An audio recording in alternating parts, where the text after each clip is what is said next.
নমস্কার বন্ধুরা, আমি মনিকা চলে এলাম একটা নতুন রেসিপি নিয়ে। আজকের রেসিপি কাঁচা আমের স্টিক ললি। এখন তো প্রচুর গরম পড়েছে, এখন কাঁচা আমের সিজন। ভাবলাম কেননা এই রেসিপিটা আপনাদের সাথে শেয়ার করি, তাই ভাবলাম কাঁচা আমের স্টিক ললি বানিয়ে আপনাদের সাথে শেয়ার করব। তো চলুন দেখে নিন কীভাবে আমি কাঁচা আমের স্টিক ললি বানাবো। এখন তো যেহেতু প্রচুর গরম পড়েছে, তো আপনারা তো জানেন এখন আমের সিজন। কেউ কাঁচা আম মাখা, আমের কুলফি বা আমের আচার বানিয়ে রেসিপি করে অনেকে শেয়ার করছে। তো আমি ভাবলাম একটু ডিফারেন্ট কিছু করে দেখাই। তো এই আমের স্টিক ললি বানাতে কি কি উপকরণ লাগছে চলুন দেখে নেওয়া যাক। প্রথমে নিয়ে নেবো আমি কয়েকটা কাঁচা আম নিয়েছি।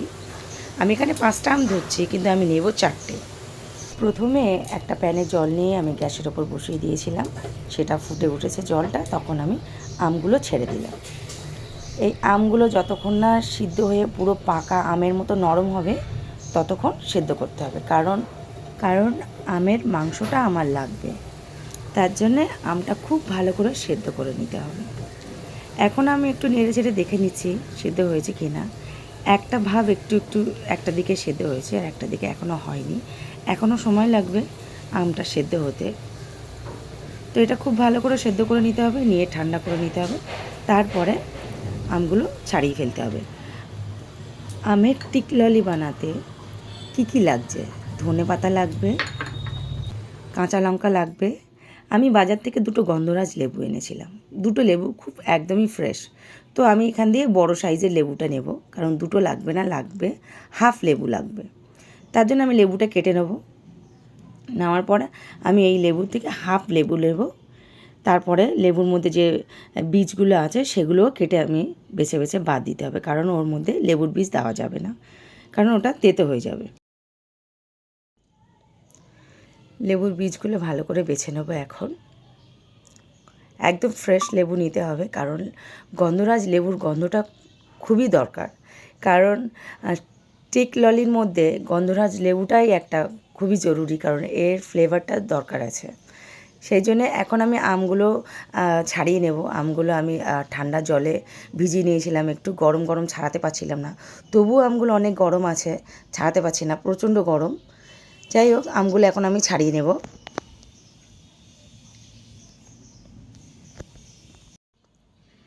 আমগুলো ছাড়ানো হয়ে গেলে আমের আঁটির মধ্যে যেটুকু লেগে থাকবে সেগুলো আমি ছুরি দিয়ে কেটে কেটে নেব, কারণ পুরো আমের মাংসটাই লাগবে, জাস্ট বীজটাই ফেলে দেব।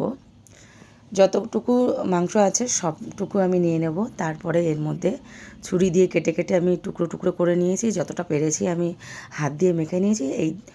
এই যে আমের মাংসটা দেখতে পাচ্ছেন, এটা আমি একটা মিক্সার জার নিয়ে নেব।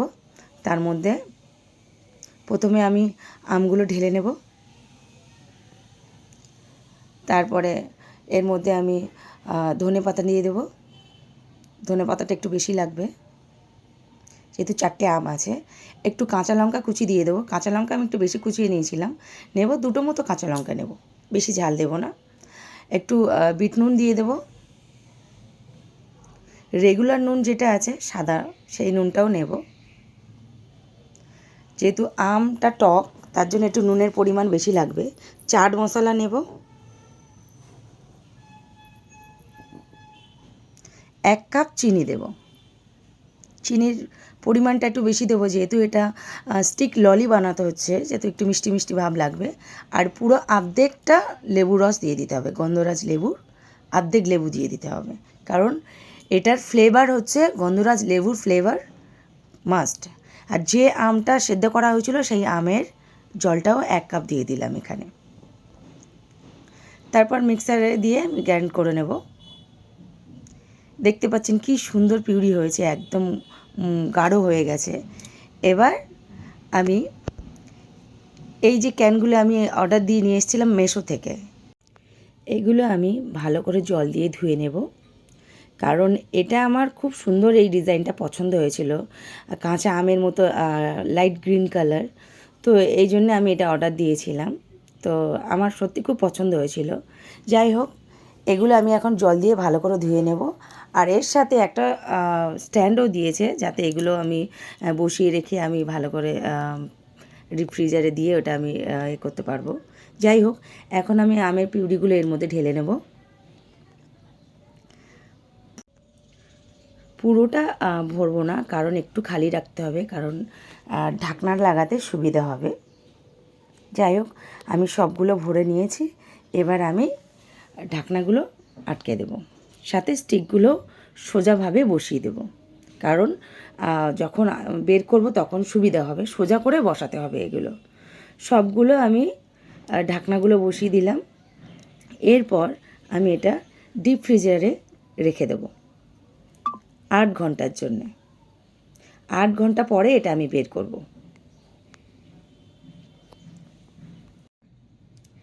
এত সুন্দর দেখতে লাগছে, কি বলবো, মনে হচ্ছে যেন এখনই কত লোভ লাগছে। যাই হোক, যতক্ষণ না জমছে ততক্ষণ তো রেজাল্ট বুঝতে পারছি না। আগে জমুক, তারপরে রেজাল্টটা পাওয়া যাবে।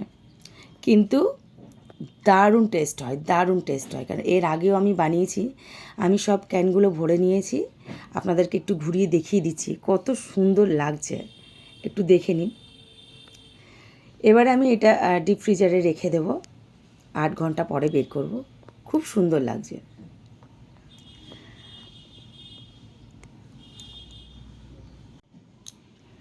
বাইরে থেকে লুকসটা তো খুবই সুন্দর লাগছে, পুরো পিওর কাঁচা আমের স্টিক ললি আজকের আমি বানিয়ে আপনাদের সাথে শেয়ার করছি।